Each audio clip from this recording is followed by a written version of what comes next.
નમસ્કાર. સૌથી પહેલા તમે આ વિડીયો જુઓ. જે રીતે આપણે જોઈ શકીએ કે કઈ રીતે પોલીસ કર્મી ઉશ્કેરાઈ જાય છે અને મહિલા પર હાથ ઉપાડી દે છે. અમદાવાદની પ્રજા જે પોલીસ પાસે રક્ષણની આશા રાખે છે એ જ પોલીસ જાણે દાદાગીરી કરવા પર ઉતરી ગઈ હોય આ રીતનો આ કિસ્સો સામે આવ્યો છે. આજે શરમજનક ઘટના બની છે, અમદાવાદમાં જ બની છે ને તેનો આ વિડીયો સામે આવતા અનેક સવાલો સામે થયા છે.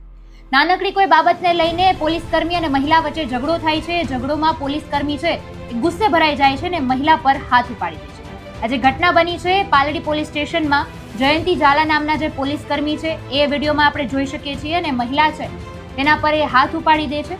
અનેક સવાલો અત્યારે ઉઠી રહ્યા છે. ખાસ આ મામલાને લઈને ડીસીપીએ એવું જણાવ્યું છે કે ઘટનાની ગંભીરતાને ધ્યાને લઈ તાત્કાલિક અસરથી જે હેડ કોન્સ્ટેબલ છે તેમને ફરજ પરથી મોકૂફ કરવામાં આવ્યા છે અને પોલીસ વિભાગ દ્વારા શિસ્ત ભંગના કિસ્સામાં કોઈ પણ પ્રકારની બાંધછોડ કરવામાં આવશે નહીં તેવો સંદેશો પણ આપવામાં આવ્યો છે.